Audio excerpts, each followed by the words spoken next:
je suis juif, né à Tars, en Cilicie, mais j'ai été élevé dans cette ville-ci et instruit au pied de Gamaliel. Bien dit qu'il est né où?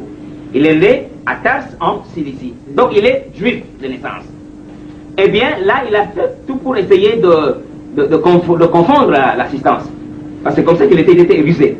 Maintenant, au verset 24 et 25, Paul va confondre les tribuns. Voyez, voilà ce qu'il dit. Verset 24-25. Le tribun commanda de faire entrer Paul dans la forteresse et de lui donner la question par le fouet. Suivez bien, parce qu'il était arrêté et on devait connaître la vérité ici. Parce que Paul n'avait pas de vérité en lui. Eh bien, afin de savoir pour quel motif il criait ainsi contre lui, contre Paul. Lorsque Paul lui exposé au fouet, lorsqu'on lui exposait au fouet, Paul dit au centenier, il dit, qui était présent, vous est-il permis de battre de verge un citoyen romain qui n'est pas même condamné? À ce mot, le centenier alla vers le tribun pour l'avertir, disant, que vas-tu faire? Cet homme est romain. Et le tribun étant venu, dit à Paul, dis-moi, es-tu romain? Oui, répondit Paul. Le tribun dit, mais c'est avec beaucoup d'argent que j'ai acquis ce droit de citoyen. Et moi, dit Paul, je l'ai par ma naissance. Takbir. Donc Paul est romain par naissance. Avez-vous vu quelqu'un qui est né en même temps à Rome et en même temps en Israël? Paul, on ne sait pas, est-ce qu'il est juif, est-ce qu'il est romain? Voilà un homme comme ça, vous l'appelez apôtre de païen. Dieu va lui donner la mission pour aller guider les nations vers la droiture. Est-ce qu'un type comme ça qui est menteur doit-il vraiment honorer sa mission comme tel? Dieu ne peut pas se permettre de donner à un imposteur la mission de guider, de rassembler les nations pour la droiture. Takbir! Ce qui me permet de vous compléter, en fait, de cette vision, il ne s'agit pas, c'est pas Dieu qui aurait donné cette vision à Paul, mais c'est plutôt d'après Paul Jésus. La vie de Jésus. Mais nous avons vu autant d'irrégularités qui entachent, n'est-ce pas, cette vision. Et si je me repère encore de l'enseignement qu'on a pu avoir depuis qu'on a commencé cette émission, n'est-ce pas, on dit le témoignage doit être basé sur 2 ou 3 personnes. Alors, comme il y a eu 3 fois que ça a été rendu, il fallait au moins que ce témoignage soit uniforme et unanime pour qu'il puisse requérir un peu la véracité selon les normes, n'est-ce pas, du témoignage. Alors, donc, nous avons... Mais là, je vais vous donner par exemple un exemple. C'est comme quelqu'un qui, après la mort d'un père, il vient, il se présente à ses enfants et leur dit, voilà, votre papa m'est apparu dans une vision ou dans un rêve et il m'a demandé d'occuper sa parcelle de telle commune. Le croyez-vous vraiment?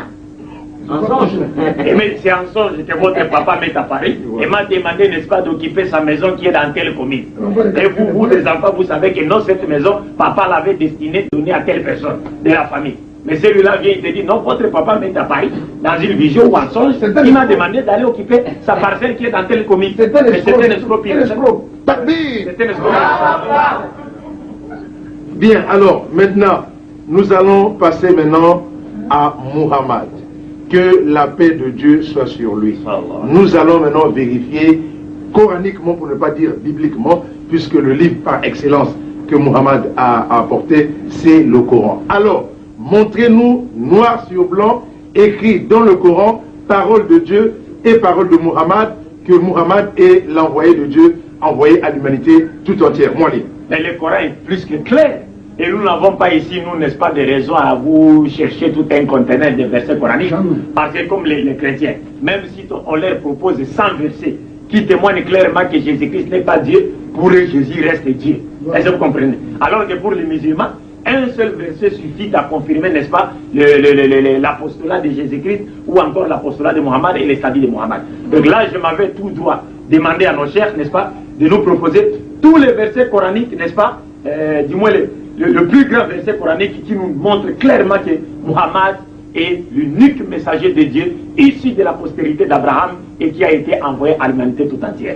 Dieu l'a déclaré, n'est-ce pas? Lui-même l'a confirmé et la Bible en a confirmé également. Inch'Allah, nous le verrons les jours où nous aborderons les thèmes. Muhammad sallallahu alayhi wa sallam, que la paix de Dieu soit sur lui, est-il dans la Bible ou pas? Mais avant cela, il y avait une chose que j'aimerais rappeler ici. Et la chose là m'échappe même, je ne sais pas s'il s'agissait encore de quoi. Avec le temps, ça va venir peut-être avec le temps. Mais tout d'abord, je demande à nos chefs, n'est-ce pas, de nous lire les versets coraniques relatifs à l'apostolat de Mohammed. Bismillah ar-Rahman ar-Rahim. Surat An-Nur. Surat An-Nur. C'est la 25e surat, Surat Al-Furqan.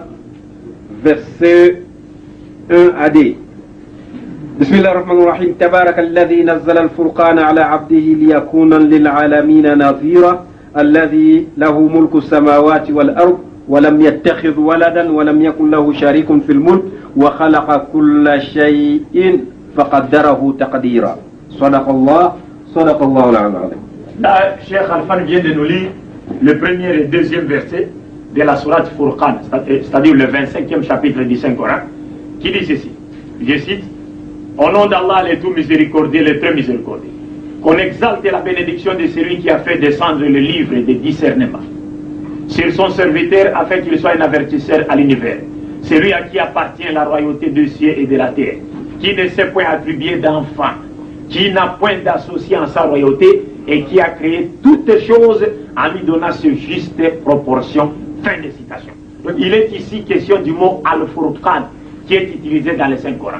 Et on nous dit que Al-Furqan, le Saint-Coran, donc ça c'est une appellation, n'est-ce pas, du Saint-Coran, c'est un autre titre du Saint-Coran. Cela est également le titre de tout livre sacré, par exemple la Torah de Moïse. Parce qu'Al-Furqan veut dire ce qui sert, n'est-ce pas, ce qui sert à différencier le bien du mal, le mensonge et la vérité. Donc Dieu dit dans ce passage du Saint-Coran que les Corans et le porteur, donc celui à qui Dieu a révélé ce Coran, ont été tous destinés à l'humanité tout entière. C'est-à-dire que le message de Muhammad, contrairement au message des messagers de Dieu qui l'ont précédé, est universel. Et que lui-même, Muhammad, est le messager envoyé à l'humanité tout entière. Mais nous allons encore aller plus loin jusqu'à citer des versets qui sont beaucoup plus clairs et qui ne demandent d'ailleurs même pas aucune explication. On y va. La 7e sourate, verset 158. قل يا أيها الناس إني رسول الله إليكم جميعا الذي له ملك السماوات والأرض لا إله إلا هو يحيي ويميت فآمنوا بالله ورسوله النبي الأمي الذي يؤمن بالله وكلماته واتبعوه لعلكم تهتدون صدق الله العظيم. Dieu a dit la vérité. Là nous sommes dans le 7e chapitre du Saint-Coran, verset 158. Dieu dit ceci, s'adressant à son prophète Mohammed, que la paix de Dieu soit sur lui. Il lui dit, ô Mohammed, dis-le. Et Mohammed dit, ô homme, je suis pour vous tous les messagers d'Allah. D'ailleurs, le terme même utilisé, c'est le humain. C'est-à-dire la véritable traduction ici, il faudrait traduire ce verset par ô vous les humains. Je suis pour vous tous les messagers d'Allah, à qui appartient la royauté des cieux et de la terre. Pas de divinité à part lui.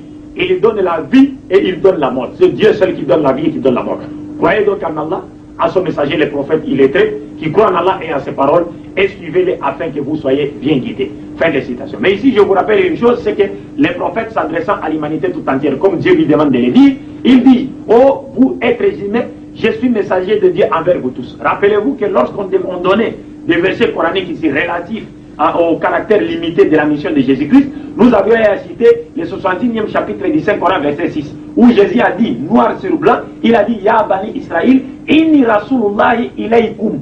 Oh vous, enfants d'Israël, je suis messager de Dieu envers vous. Il ne s'est limité aux enfants d'Israël. Et ici, le même terme, mais cette fois-ci, Muhammad, il fait quoi? Il montre que sa mission, Dieu montre par Muhammad que la mission de ces derniers est universelle. Il est messager de Dieu à l'humanité tout entière. Cher ويقول الله جل وعلا في سورة الأنبياء رقم الآية 107 وما أرسلناك إلا رحمة للعالمين صدق الله العظيم.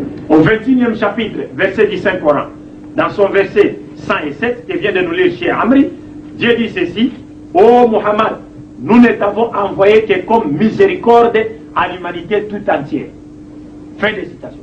Donc Dieu confirme une fois de plus que Muhammad a été envoyé à l'humanité tout entière. Réalisez un peu ce verset. Reprenez-le. 21e chapitre, verset 107. Et nous ne t'avons envoyé, ô Muhammad, qu'à miséricorde pour l'humanité tout entière. Allah Akbar. Takbir. ويقول أيضا في سورة السبأ وما أرسلناك إلا كافة للناس بشيرا ونذيرا ولكن أكثر الناس لا يعلمون. Et au 34e chapitre du Saint-Coran, verset 28 qui vient d'ajouter chez Amri, Dieu dit ceci, je cite,